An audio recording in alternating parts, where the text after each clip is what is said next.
central outcome. Ooh, a little late. That's fine. Of having a truly equitable and inclusive society. So let's talk about equity. Equity is about fairness, meaning equal access to opportunities in your organization for everyone, regardless of social group. So I want to highlight the difference between equity and equality because I feel like that can confuse people. We learn pretty young that if things are equal, then they're fair, right? So if you get a cookie, I get a cookie. If you watch a 30-minute show on TV, then I get the TV for 30 minutes. The danger is that this really oversimplifies things. Because here's the thing, treating everyone exactly the same is not actually fair. Equal treatment has the potential to erase differences and promote privilege. So when people are different, standards for fairness and success are different too. So again, if you know me, if you had to give me a list of adjectives that best described me, the word athletic would not break top 20, top 1,000. It would just, no. Aesthetic, not athletic. So if I come to you and I say, hey, I am training for a half marathon, that is a huge accomplishment, right? That is intense, right? You're not going to see me as much. I'm going to be exhausted if you do see me, and you'd be like, that tracks. I see why that would be a big thing for you. But if we were talking about like Irina Mikitenko, who has won the Berlin Marathon and the London Marathon and many other marathons, she was like, I'm training for a half marathon. You'd be like, that's cool. Whatever. Okay, Irina. The goalposts are different, right? Things are inherently unequal. We know that on some level. The idea of equality aims to promote fairness, but that only works if everyone starts from the same place, wants the same things, and needs the same kind of help. There's a proverb. It gets attributed to like Einstein and Gandhi and everyone else. And I have no idea who it's actually from. But it's everyone is a genius, but if you judge a fish by its ability to climb a tree, it will live its whole life believing that it is stupid. Right? Equality works if everyone is the same, but we already know they're not. So instead, we aim for equity. We want to give people what they need to be successful, and that often means that we give people different things, right? Equality is there being a bathroom, theoretically, but equity is fair and equal access to that bathroom by adding, for instance, a ramp that makes it possible for those with mobility challenges to get there, making sure that it's gender inclusive so that everyone has a space that they can point to and go, yes, that is where I go to pee. Amazing. Equality would be me giving everyone a medium t-shirt to wear. And equity is me saying, what size t-shirt do you need? Here you go. Equality ignores the differences in our needs, and equity acknowledges them.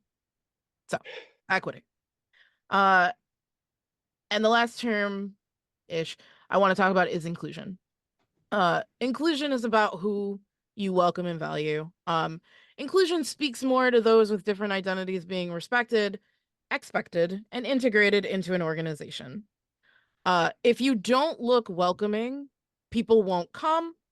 And if you turn out not to be welcoming, they won't stay. We want all people interested in research and recreation of pre-17th century history to feel welcomed, and then we want to be welcoming. If you look at the graphic, you'll see that to bring people in a truly inclusive way, we need to bring people in without continuing to other them. This can lead to tokenism, which is a perfunctory or symbolic method of bringing people in to give the appearance of diversity without actually valuing who they are as people, right? Their identity gets flattened and becomes one-dimensional so that they can fulfill some sort of quota, which Like we mentioned before, no van, no money for van. Quotas are bad. It's not good. If you think about that argument of like, I can't be racist, I have a black friend. What you're doing is you're taking someone's entire identity and you're flattening it down to this one thing. And it's trying to invoke the idea that you're diverse. But when you reduce people to just one or two facets of who they are, you have failed to be inclusive. And then I'm going to touch really lightly inclusive excellence. Basically, just for us, it's the recognition that the success of the SCA is dependent on how well it values, engages, and includes the rich diversity of its membership. We are all responsible for evaluating whether underrepresented members are also being underserved, right? Inclusive excellence is more of a corporate term that kind of changes the way organizations have historically conceptualized diversity.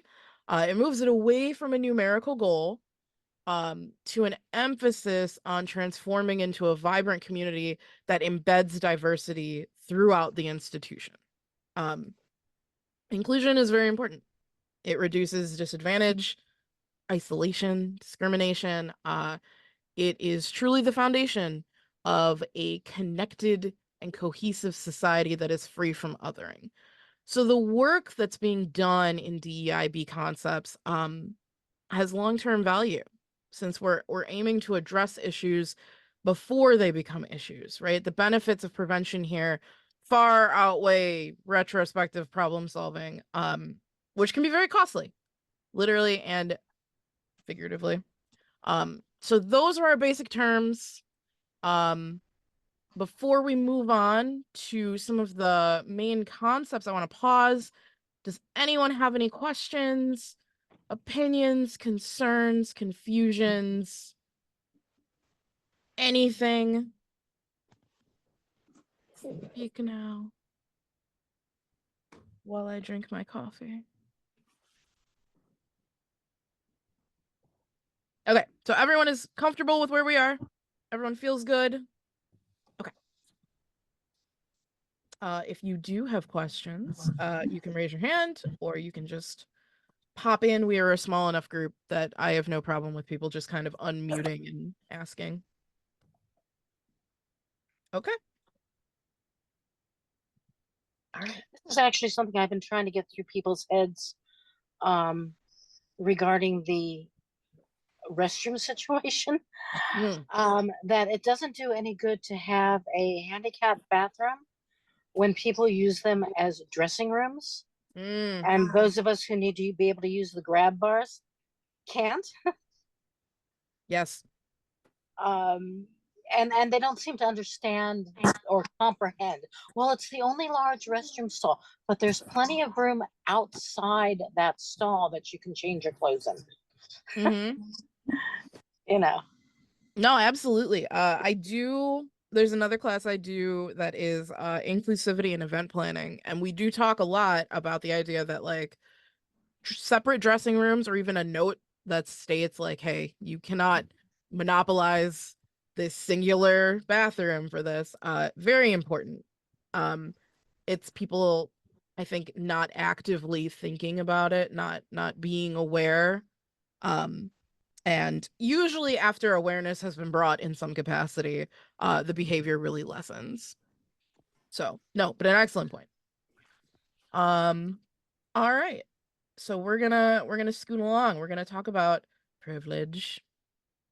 And privilege is a big one, especially for folks who are kind of new to the concepts we're talking about. People really struggle with it. And I would say that's probably because privilege already means something to a lot of people, right? We think about it in terms of the silver spoon. And a lot of people really just don't identify with that. So there's this kind of instinctive defensiveness that comes into it. What privilege actually is an unearned advantage enjoyed by one social group to the detriment of others, beyond the common advantage of others, is what I have here. So what that means is you can have privilege in some ways, and you can lack it in others. And privilege is usually invisible to the folks that have it. Um, so what I want to do is I want to think about this in kind of an SCA context, right? Let's say I live in the geographical center of a kingdom, right? Uh, no in-kingdom event is more than like 5 hours from me, and that's at absolute worst, right? Most events are 2 or 3 hours away at most. Some are in my backyard. I don't have to plan for entire days of nothing but travel. I have the option to day trip most things if I really want to. And that means I don't have to worry about things like crash space or paying for a hotel or taking time off work or finding travel partners. And that lets me go to more events. Now, if I'm someone whose goals in the SCA would be furthered by going to events as much as possible, that's a pretty significant advantage, right? And it's not linked to anything that I've done. It's not linked to anyone. It just, that's where I happen to live. That's where the kingdom borders fell. It is what it is. Um, let's look at another one. So, site availability, right? A lot of groups right now are struggling with site availability. But if you are part of a group that has a dedicated site, it's great. It's perfect. It's affordable. You can do archery. You can do equestrian if you want. You have everything, right? You have access to anything you want to do. It's going to be a lot easier to plan an event for your group. It's going to be easier to sustain ongoing events. You're probably going to be able to put in more kingdom bids. And what that means is that you are going to have constant influx of not only people, not only cash flow, but also visibility, right? People are going to come to you. Um, Now I'm not saying that it's all delightful, right? Maybe you are that group and maybe it can be difficult to bear that responsibility, but for the most part, you are in a better position than someone who does not have access, right? A group that has no access to these groups or to these sites. Sometimes they can't hold their event at all. They can only find a small site, and so they have to say, hey, we can't offer this. We won't be having this marshal or this marshal, and that limits the amount of interest involved. Their events might never become as established or as well attended, but that has nothing to do with their efforts or the quality of the event concept. Site accessibility is what it is, right?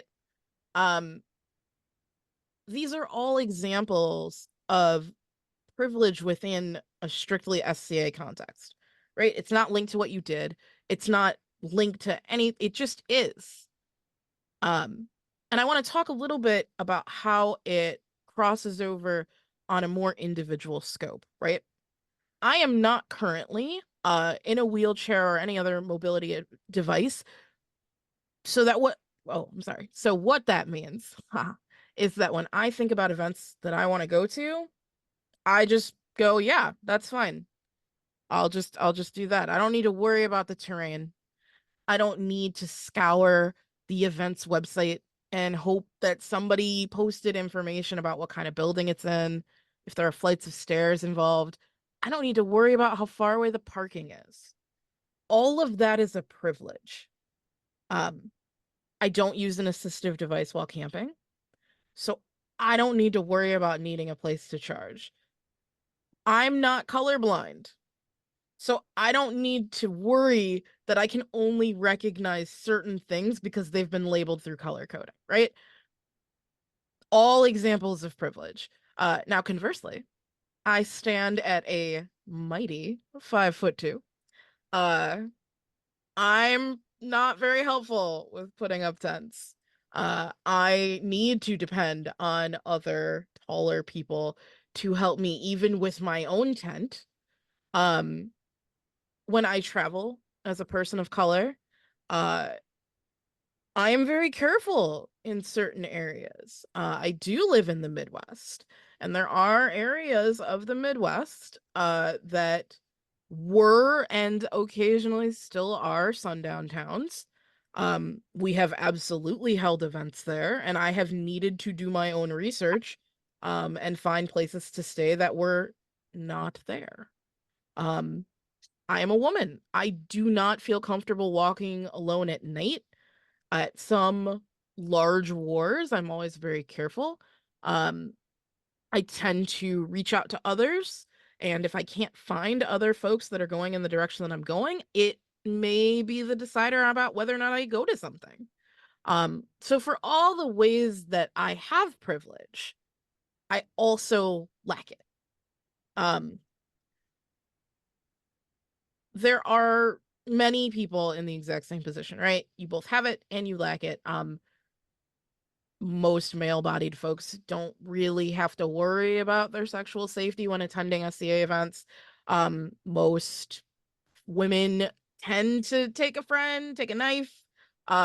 Somebody had written "she is 15" on their daughter's arm in permanent ink to just help deter misconduct. I mean, it is important to remember that the way that privilege interacts is very complex.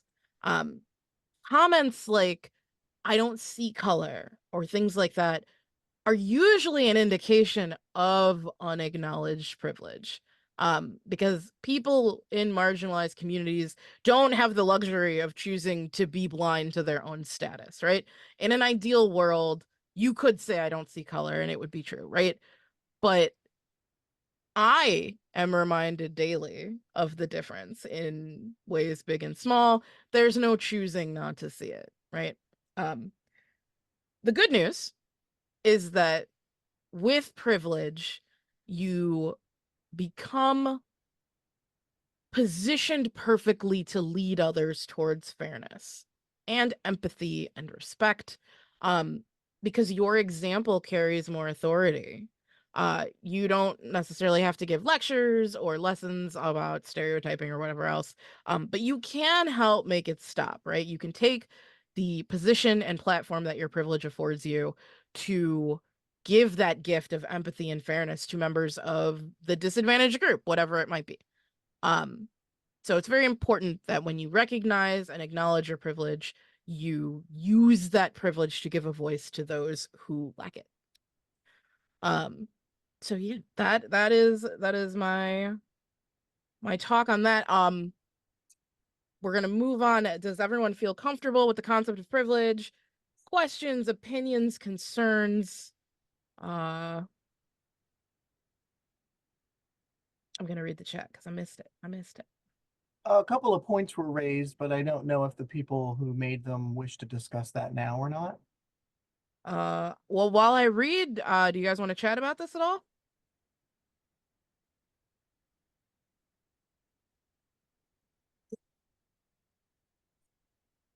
What I noted down was effectively a note about terminology and something that we need to keep in mind with respect to planning and understanding how to communicate about DEIB rather than something that needs to involve discussion in this session. So this is a point that I've talked about with some people. Normally I would wait till the end, but because we've got enough time, I want to touch on these points kind of as we go. Um, I'm putting together another course on how to teach DEI concepts, particularly because the SCA is largely unfamiliar with a lot of the academic background. The reason why I continue to use the word privilege, I continue to talk about what it means, it is effectively an advantage, right? That's what it is. It's exactly what someone wrote. Unearned, unacknowledged advantage. That is what it is. But what I'm careful not to do is to avoid using the terms that people will absolutely encounter as they move through the modern world, right? I understand that the word privilege can create some tension, and which is why I try to acknowledge it and say, hey, we have an idea of what this means. It might not be accurate, but we need to learn these concepts and we need to couch them in the language that people are going to hear. If I avoid using the word privilege because it makes people uncomfortable, then when they leave my class and they encounter that in the media, in other classes, they're going to have that kind of defensiveness. And so I think it's important to both learn how to talk about things divorced of contentious language, but also make it clear that the contention in the language is not going to go away, right? Like I can't make the world at large stop using the word privilege. So I'd rather people couch it in ways that make sense to them. And then when they hear it in media or whatever, they can go, okay, I know how they're using it. So that is my very personal take on it. And if I may, similarly, homophobia. It's really homosexism. But the word homophobia caught on beforehand. So we're not running around saying you are literally fearful of the LGBTQ community, although you might very well be. It's more that you have a bias against the LGBTQ community. It is a misnomer from a pedantic sort of technical wordplay sort of way, but it is what it is, and we just have to deal with it. Yeah. And I agree, that's a perfect parallel. It's not a great term, but it is the ubiquitous term that is being used. And so we can use alternate terms for understanding, but at the end of the day, people should expect to continue to see the potentially not great term. Also, Zara, you brought up the I don't see color. Some of us who are older were brought up to, I'll say, look past a person's skin color. I was raised with a grandfather who was blind. And he always said, and this is how he taught us to view and value people. He wanted people to see people the way he did, by their actions and how they treated other people. Obviously, he couldn't see them. He couldn't tell what color someone's skin was. So this is how, and I'm almost 63 years old. This is how I was raised, was to, and I'm not saying I don't see what color your skin is, but I was raised to look past that. Sure. And I mean, I got family that are POC. I've got family that are gay. To me, that doesn't matter. What matters is who you are and how you treat people. And that was how I was raised to be. So it's a little different. I'd like to comment on what Hadassah is saying. Sure. And I'm going to disagree with you, Hadassah, and it isn't personal, and I want to do it with all the respect in the world.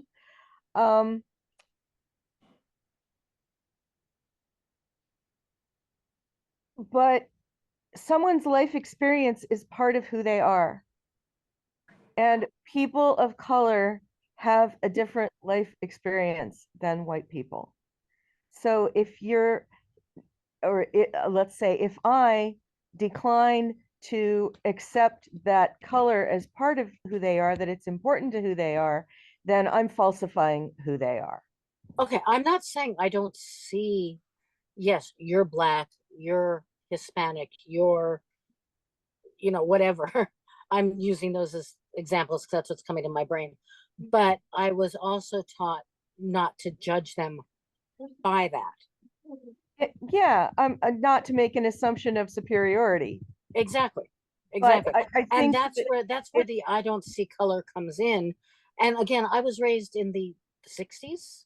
Right, but you've had 60 years. I'm 60 years old also.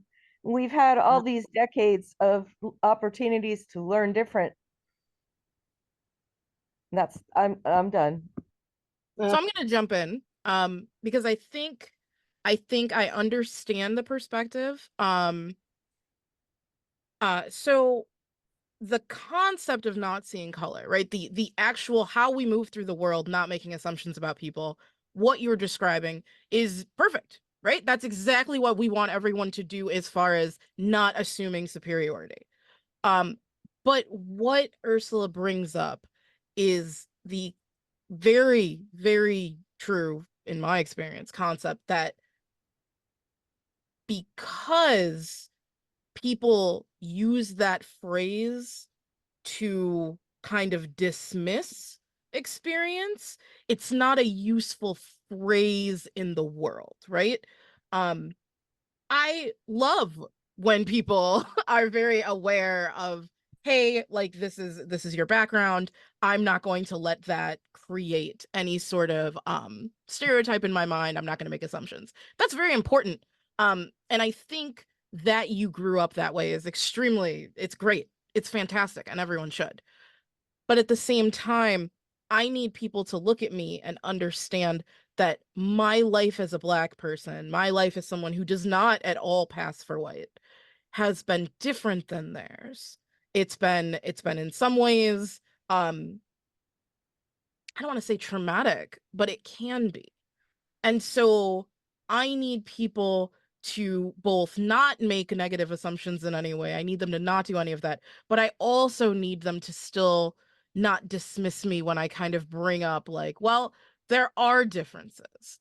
And so that is why the phrase becomes problematic. The concept, I understand, if that makes sense. All right, I'm going to, and we can talk about this more later if people want to, but I do want to move on to the other parts of the chat so that we can keep moving. Okay, so we're still talking about unearned. Economic status is a privilege. Factors that play into economic status are both earned and unearned. Very accurate. Editor and poet, so I'm all about the wording. I get that. Yeah, unearned can be confusing. Generally when we talk about privilege, we are talking more about unearned, right? That's just because it links more to the academic concept of privilege, which is what kind of like separates it from that like advantage or not. Within the SCA, there are certainly things that are privileges that only come about through earning them, like peerage or being on the crown. But that becomes kind of nuanced and different, right? There are advantages to being in these positions, but it's not like they were just dropped on your head from the sky. You did work to get there. You do work while you do it. And so that becomes much more complex. When I talk about the more academic concept of privilege, I am mostly exploring that kind of unearned, you're here and through some, coincidence of fate, this is where you are. But certainly it's worth talking about. It's worth breaking down. It's worth talking about the different ways that interacts, but I don't ever want to erase the work and effort and labor that people put in to their achievements, even if from that point they now are in a place where they can kind of exert more power or authority or whatever it may be. So can I bring up a subject that I was hearing about in my house Sure. this week, based about crown? Because one of the kingdoms, one of my husband's a knight, so I hear about discussions that are happening in that community.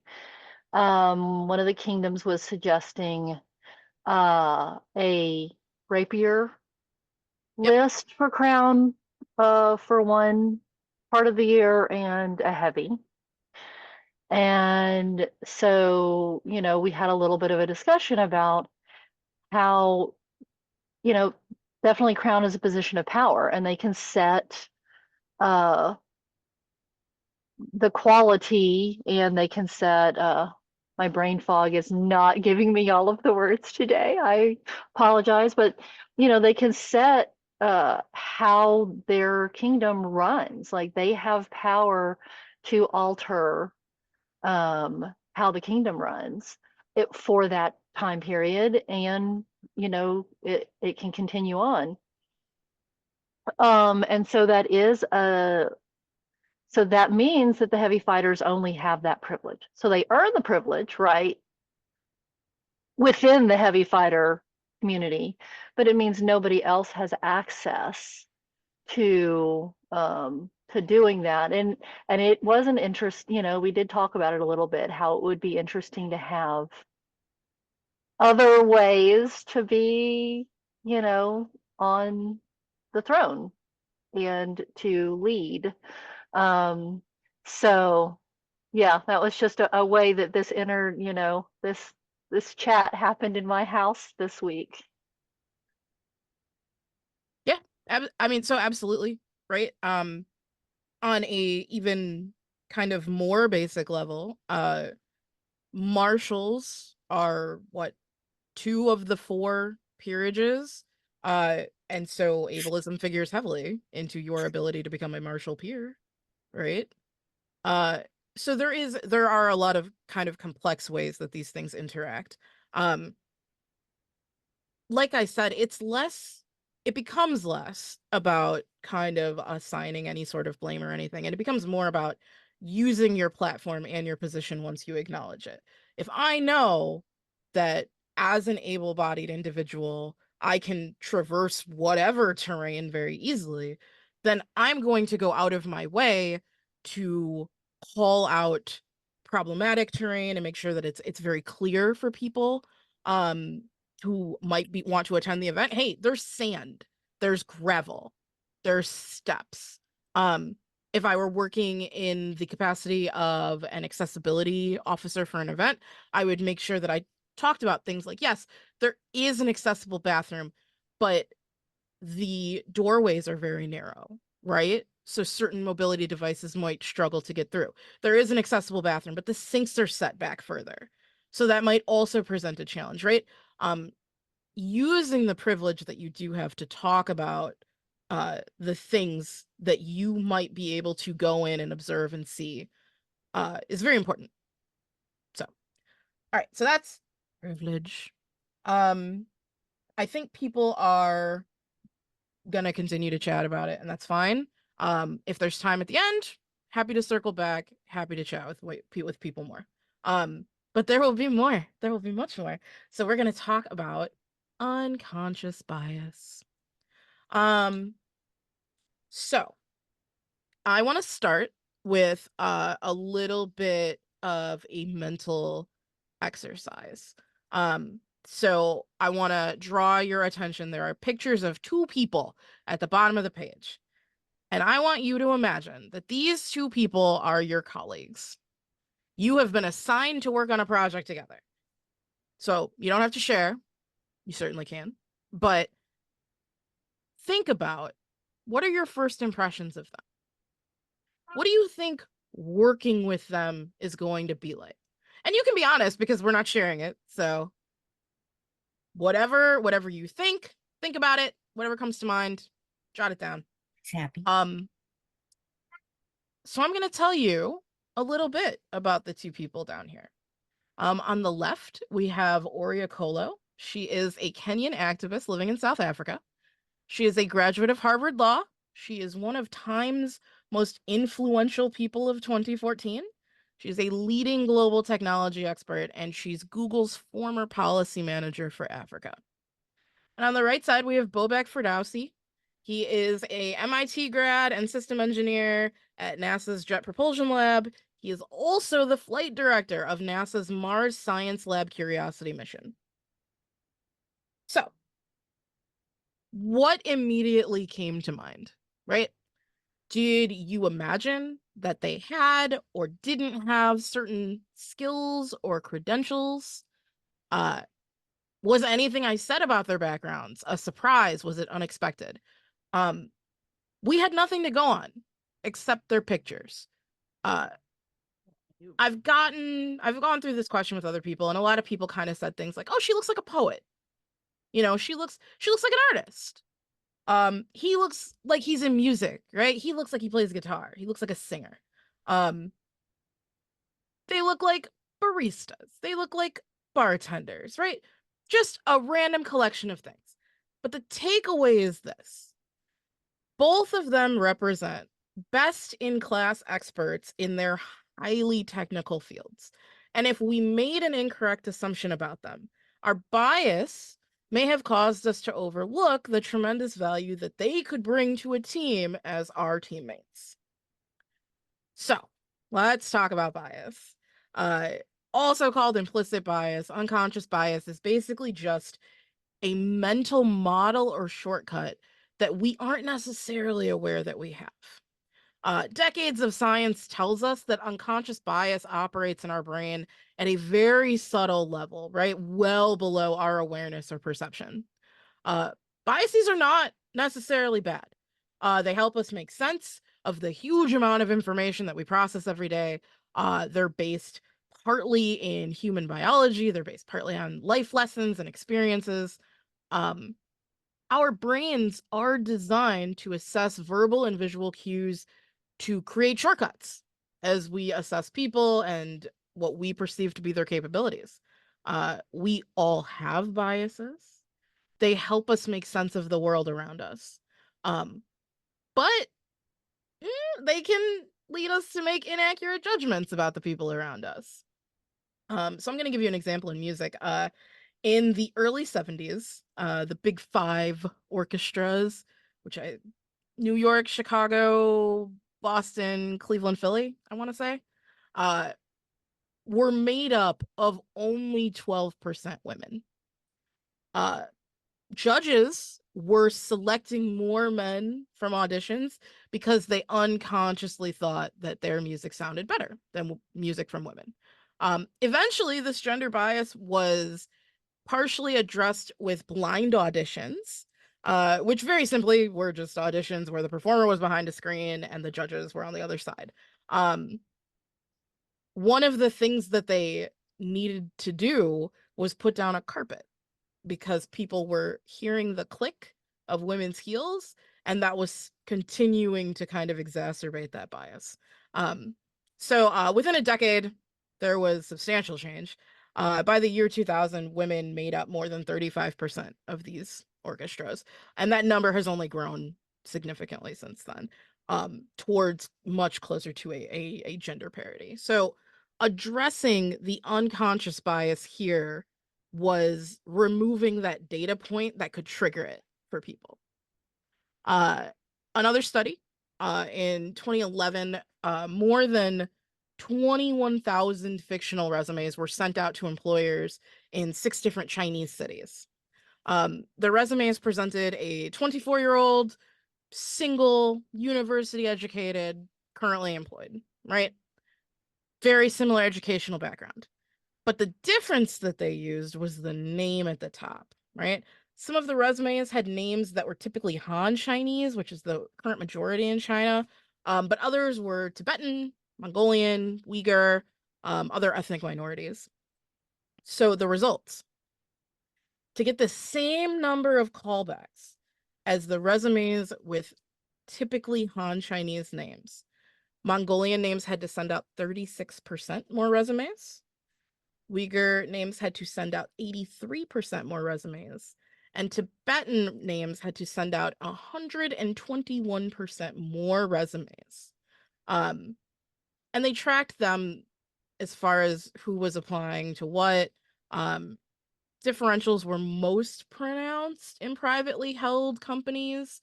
And a lot of the results were kind of received in the Chinese context of, this is the way it is, right? It's less about unconscious bias and more of a cultural norm. But what that is bias at its finest, right? I often have a personal joke about sending out my resume because my modern name is Jessica Van Hattem. And I sound like this. And then you see me in person, and that doesn't always match what people expected. Sometimes it's nothing, but there have absolutely been times where I have walked into an interview having only done a phone interview, and they've done this kind of startled, like, oh, you're Jessica Van Hattem. And I don't think much of it. It is what it is. But it's very clear sometimes that in their minds, they had an image of me, probably a Dutch white girl, that did not align with the person that walked into their office. So, let's talk about how to kind of move past unconscious bias. We all have them. We will all continue to have them. So the foundation of breaking through is awareness, right? Once you see it, you can't unsee it. So take a step back from yourself. You look at your cultural values, beliefs, perceptions. Ask yourself the question, like, hey, why did I react like that? Why do I think about this way, right? The more you do this, the more you can kind of break those patterns that are biased or the patterns that are keeping you in your comfort zone. Knowledge is very important, right? Information gained through experience or education. You're here right now chatting with folks at a collegium to learn some stuff, right? Some of the stuff you're going to hear is going to fit very nicely into your worldview. Some stuff, there might be a little discomfort, right? There might be a little tension. But either way, you can use that to strategically evaluate and address your own unconscious bias, right? Learning is hard. Unlearning is even harder. So if there's things that you hear that you're like, yeah, that's a point, right? How are you reacting to it when it's something that you're comfortable hearing? If there's stuff that you hear that you're like, I didn't like that. I didn't like that at all, right? Why is that? Where is that coming from? What is the tension? So skills. Skills are the competencies that we build that allow us to interact with others in ways that respect and value those differences that we talked about, right? Flexible thinking, communication, teamwork, all of these things are necessary in accommodating multiple lifestyles and needs.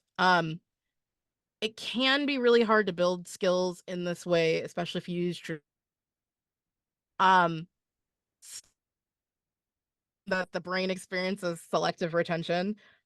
We don't remember all the information we see or read or hear, even after just a few minutes. But the more that we kind of expose ourselves to these new ideas and new groups of folks, the less likely we're going to feel bias against them, right? So engage with people who are different. Seek out situations that put you in discomfort. Try to embrace points of view that are different than your own. You don't have to agree, but try to understand where people are coming from and have those thoughtful, courageous conversations with people. Slow down. Bias loves when we make decisions under pressure. It isn't called a snap judgment for nothing. So yes, these are all strategies to kind of slow yourself down, evaluate where there's bias. And then the action, right? We've already established we're hard a tendency towards bias, right? So if you don't take a very active look, nothing's going to change. If you think about a group you might have had bias towards, even conceptually, things like male teachers, female pilots, young doctors, right? Think about what positive interactions with that group exist. What do they look like, right? Sometimes visualizing a situation can create the same behavioral effects as actually experiencing situations. So visualize, think about this, deconstruct. I heard a TED Talk recently where a speaker mentioned that she was on this flight and there was all kinds of turbulence and everything. And initially, she heard a female pilot on the intercom and was kind of excited and was like, oh, that's super cool, a female pilot. But as the turbulence got worse and as she started to feel some fear, she was kind of wishing the pilot was a man. And she had to ask herself why. Like, why? Does a man make a better pilot? Or is this unconscious bias poking its head up because you're afraid, right? You're stressed. And this is coming back to what you know and what you're familiar with and what you're comfortable with. So she did realize her bias. She experienced kind of both perspectives of seeing this as seeing the female pilot and her situation as an accomplishment, but also as a threat to her safety.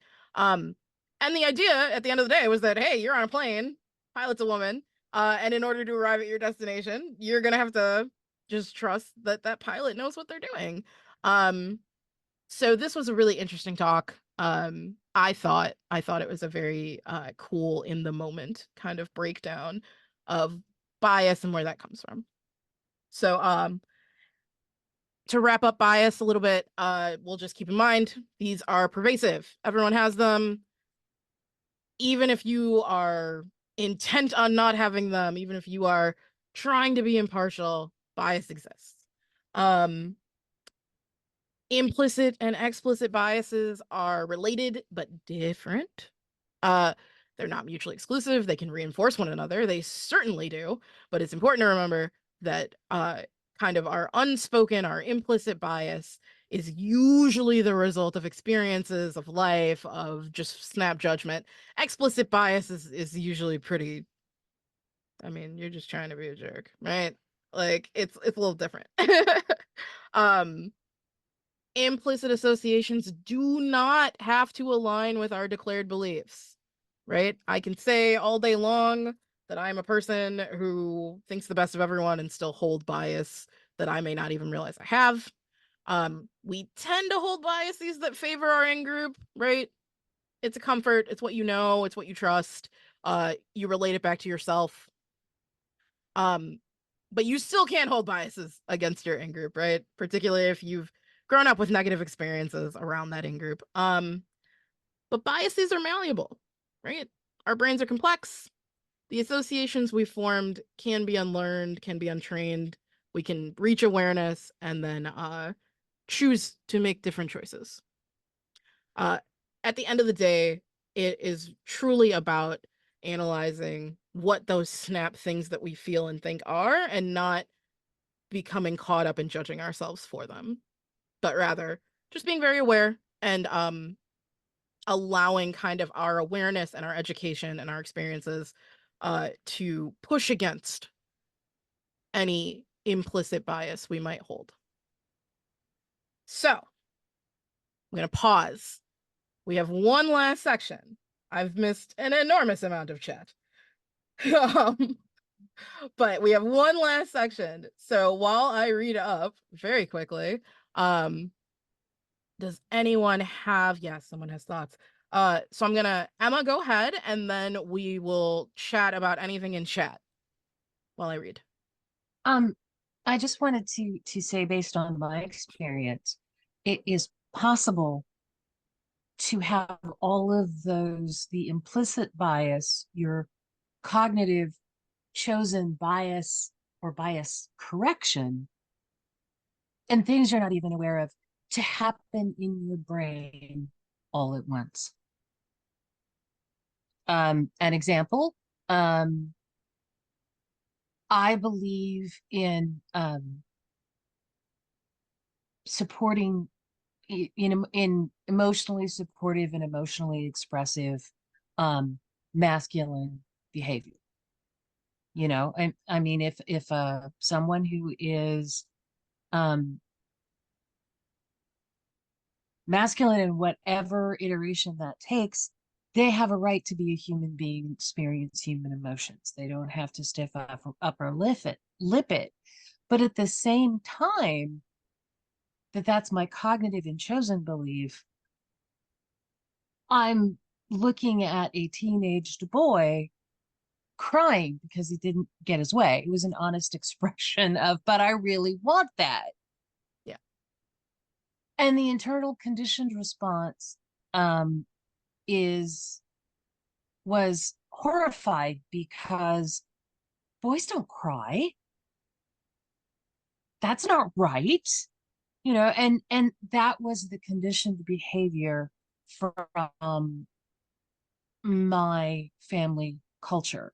And so it's possible to have those things happening at once and even more. So give yourself, I love the advice of give yourself time. Mm-hmm. Think about it. And also acknowledge, I try to acknowledge really hard, you know, I got that wrong. And I'm going to say, I got that wrong. Mm-hmm. to the person or in the situation, because that's not only a responsibility, but it's also an exercise of uh, privilege.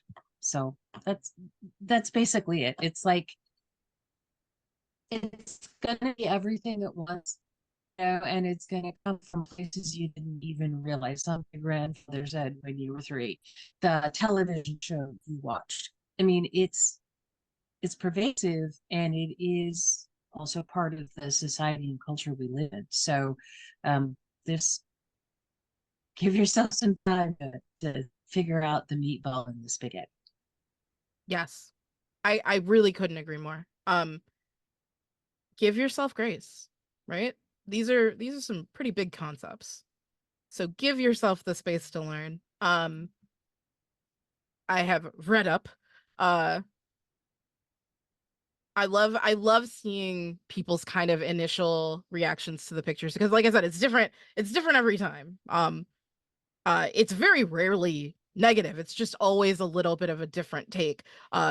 But the only people that have been correct have been the people with background about like in that area. Like I had someone who actually like worked in, I don't remember if they were at SpaceX or whatever, but they were like, "Oh, I know that guy." Which is super cool. But yeah, so I love these comments. I love it. He shot to internet fame, I think, with the Mars rover Yeah. mission. He was the Mohawk guy. Yep. He had this great Mohawk, and it was like, I think it was like blue or brilliant purple. So it's Yeah. like, I His know hair is him. awesome. His hair is awesome. Absolutely, discomfort is an opportunity for growth. Leonette, I love that. The doing a bias training and kind of being like, no, I'm good. The trainer's like, okay. I love that. That has been me a lot, right? Because in the process of the various DEI related courses and tracks I have gone through, there have definitely been times where I'm like, oh, I got this. And then at the end of it, I'm like, I didn't have that. Nope. Nope. I was wrong about that. I learn a lot. I learn even usually while I'm teaching. I did a panel on the military in the SCA, which I was very excited to do because I knew very little about it. And throughout the course of the panel, I was facilitating. And so I was talking to the panelists, and they were giving their experiences. And while they're talking, I'm having this very honest, like, what? You dealt with what? That's horse. Like it was a lot.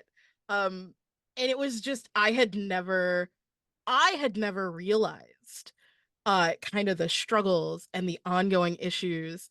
And so even as a facilitator, I was listening and being like, oh my God. Oh my God. um, and I love that. I love getting to learn about things. Like I love it. Have a good one, Runa. You're probably already gone, but thank you. Um, fumbling forward. I love that phrase, fumbling forward. Um, meaning that sometimes we are clumsy about these ideas, but at least our attention is that we are trying to move forward. Yes. Yes. Now what I want to say, and I want to be very honest about this. People will give you pushback as you learn. It will happen. And I'm not even going to necessarily say that these people are wrong or jerks or whatever else. I think that these people often are coming from a place of having lived very difficult events themselves. They're often very stressed. You are presenting the same position or attitude that they've seen and trained a million times before. And I get that can be disheartening as someone who's just trying to learn. You're trying to give yourself grace, but no one else is doing it. I get that. So this is me right here in this class telling you I'm giving you the grace to learn. And if you get pushback from other people, please give them the understanding that they might not be in a place to work with you at that moment. But this is me telling you, you will get the pushback. And I need you to not give up when you get it. I need you to take that pushback and go, that is valid. I'm not going to take it personally. I'm not going to get defensive. I'm just going to keep working. Okay. So that's my little note. How do I feel about the state of DEI and the SCA? We're going to hold that. We're going to hold that till the end. And then I'll talk about it. But I want to say this last kind of set of stuff, and then I'll talk about it. Yes. And that requiring people to be your teacher is exactly why people will get pushback, because not everyone is in a position where they can train you. Not everyone is in a headspace where they can answer your questions. It's different here, right? I'm here to help and chat and teach and learn your perspective and share my perspective. Not everyone will be in that place. That is a very, very good point. But again, give them the grace of not being in that place. Give yourself the grace of learning more. Okay. Last point. We're going to talk about microaggressions. I like to talk about microaggressions with a hypothetical. And it is a little chat from one of my favorite comics. So let's say you wake up one day 20 minutes before your alarm is supposed to go off, and you're like, oh, I'm still so tired, but it's not enough time to go back to sleep. What woke me up? And there's a bird, and it's just this right outside your window, and it's so obnoxious, and it's just whatever. It's fine. You're just gonna get up. It's cool. So you get up and you go to grab coffee. Oh, but you forgot to set your coffee pot. But it's fine, because you'll get dressed and you'll just set it to brew, and then you'll get dressed and it'll brew, and then you'll have coffee and everything will be cool. Oh, but that shirt you wanted to wear, you didn't wash it. It's still in the laundry. It's dirty. So that's fine. You'll just get something else. So you go and you fill up your coffee, and there's no cream because you didn't remember to do that. And you run out, and you are late. How are you late? You woke up early, and now there's construction traffic. Oh my God. And then you get to work and your computer won't boot up. And then you drop your phone and your screen cracks. And you are at the point now where it would take nothing at all to set you off. So when you're out to lunch and the poor that Subway is doing their best, you suddenly just lose it. And it's the cheese triangles don't go that way, Deborah. And everyone else thinks that you've just completely lost the plot. So that's what I call the sneaky hate spiral, right? It is a series of tiny, infinitesimal scenarios, and on their own, all they are inconveniences. They're annoyances. They are a little blip in your day that you would roll your eyes and you would move on.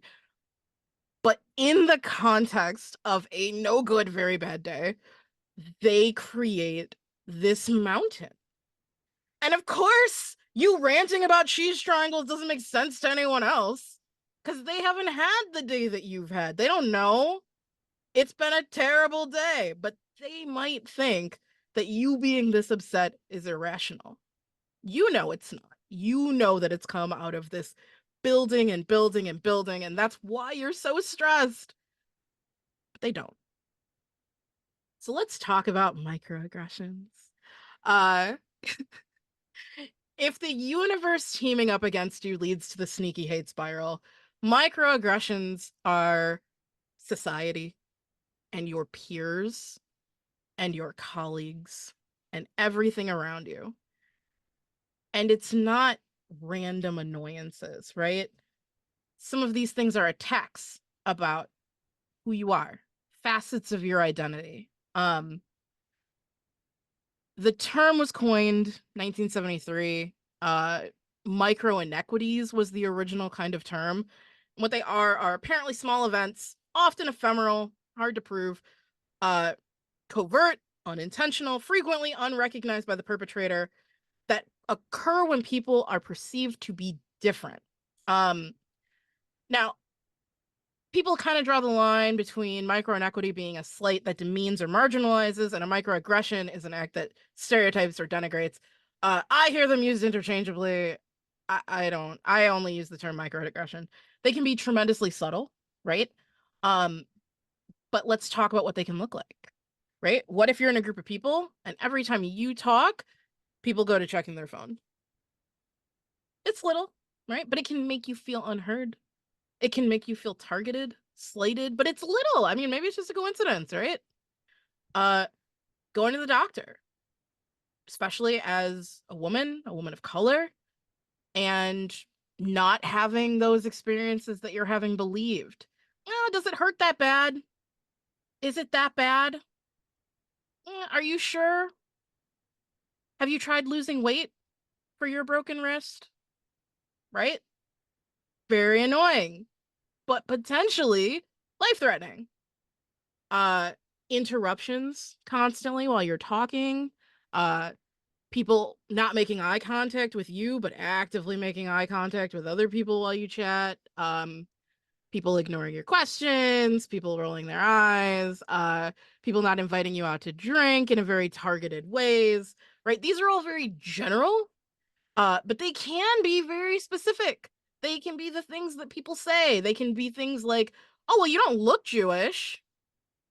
You don't sound Black. These things can be tremendously hurtful. And they're little. It's hard to jump on someone for saying these things that they might not even mean in any sort of way, but these things contribute to the stereotyping and discrimination that we face. Within the SCA, I've heard a lot of things like, oh, I had to practice with a girl fighter. And I'm like, I don't had to. That's a weird, like, it's weird, right? I've had people assume my background persona, right? When I wear 14th century, there's kind of this like, oh, I mean, I guess I just thought you would, I don't know, do something where there were Black folks. And I'm like, there were Black people in Europe. Fun facts. I've heard a lot of, oh, I would never have guessed you were queer. I would never have guessed. I'm like, I guess I didn't wear my sign today. There's a lot of these kind of minute things. They cover a wide variety of marginalizations, discriminations. You can probably think of a few. We had a couple folks in one of the first times I taught this, one of whom was a Duke. And he was an older white gentleman, and it was very clear that he was kind of like, and then he was like, oh my God, I just taught.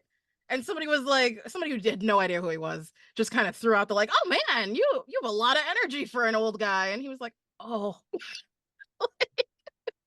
So this is something that can kind of happen, regardless who you are, where you are. That last one that I have on the sheet, if you want to research your heritage, you could portray a slave. I have heard versions of that more than 5 times. Which not good, right? Completely not good. I'm very invested in the SCA, though. I have a lot of people in the SCA who do not say those kinds of things to me and never would. To a newcomer, I can absolutely see that being the reason they walk away from the SCA. Just that one line. Absolutely see it. So yeah, microaggressions. They are insidious and they can be very difficult. Unlike other forms of discrimination, the people who engage in microaggressions might not really be aware that what they're doing is tapping into this kind of discriminatory practice. They don't know how harmful their behavior is. A lot of these comments come out of bias. So to connect it back to kind of what we were just talking about, sometimes they're intended as a compliment, right? I've heard the, oh, he's Christian but very open-minded, and I'm like, are we just assuming that Christians are not open-minded? I mean, you are perpetuating harmful things upon people that are often standing right in front of you. And it can cause a lot of issues. So yeah, awareness again is key. Thinking about your statements, where they're coming from. Are you speaking from a place of assumptions, of stereotypes? And when people call you out, again, taking a step back. Why did I say it like that? Did I mean it like that? Like, being willing to take that look, be self-reflective, apologize if necessary. Very important. All right, so I'm scrolling. Questions, comments, thoughts, etc. While I read.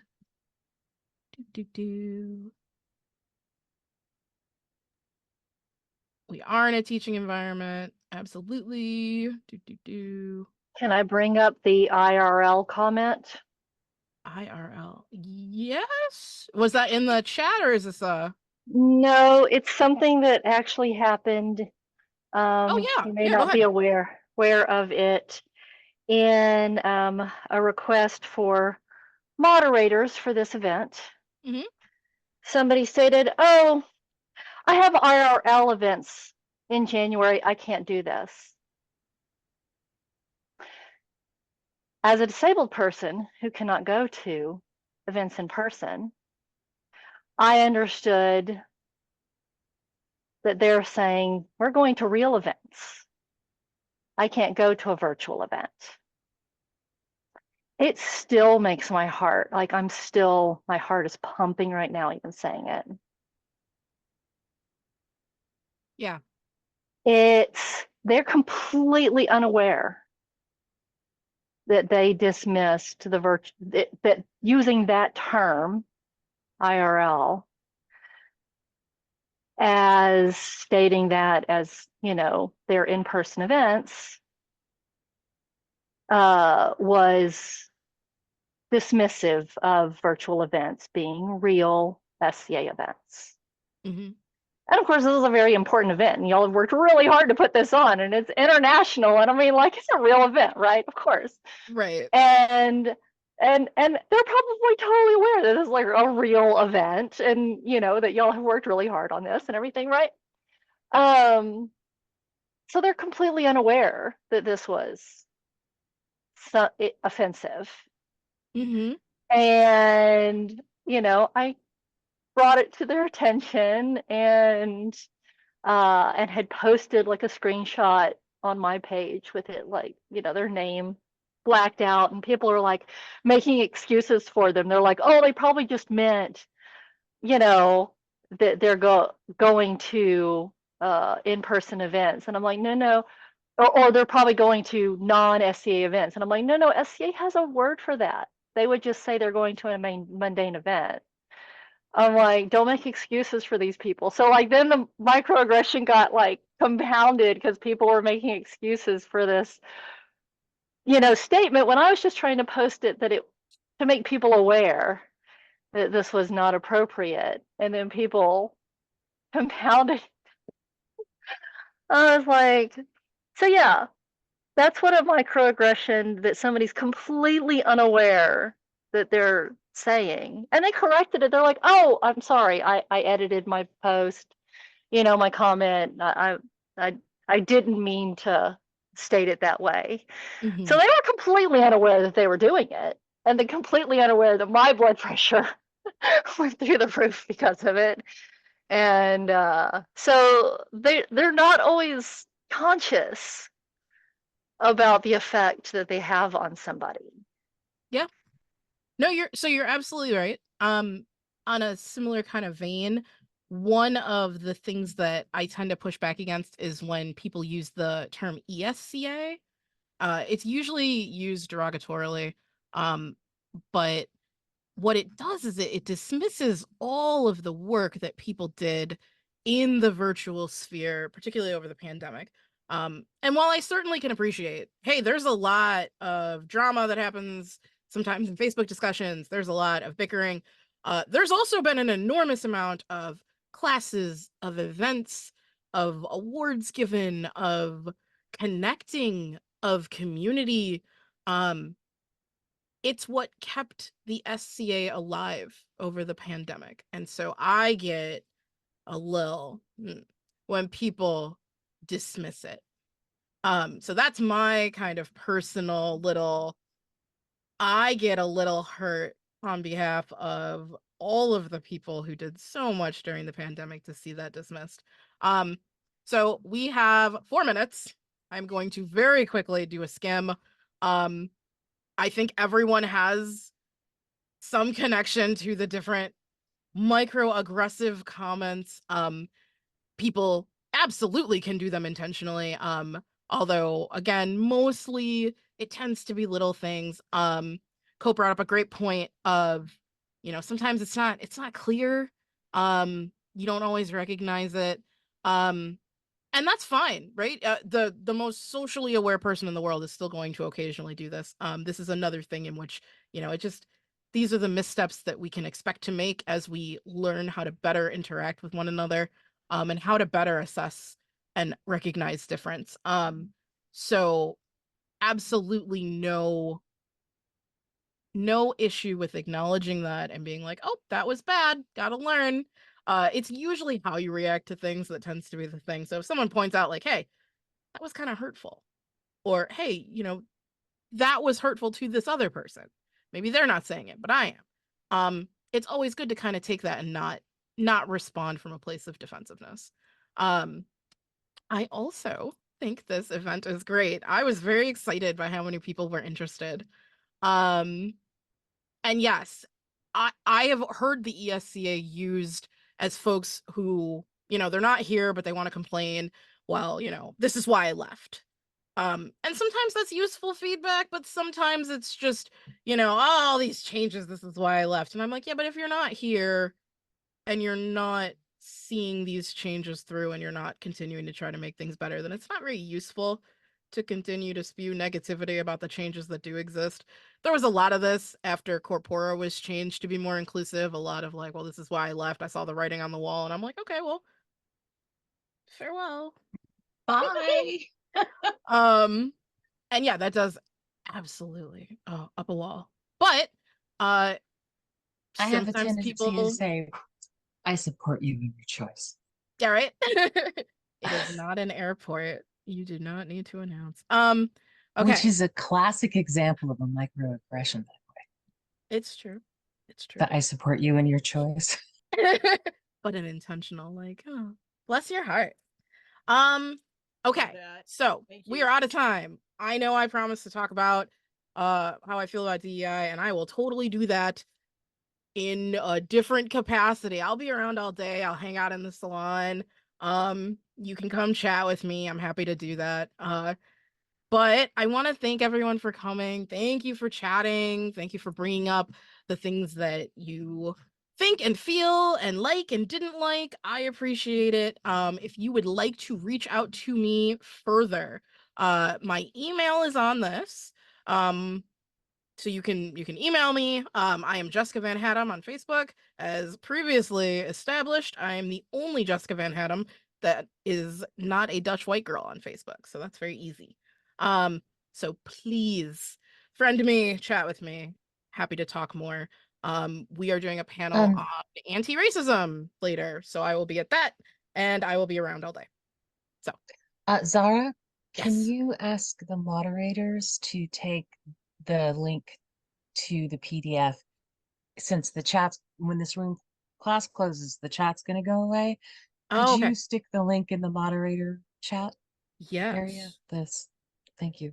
I will.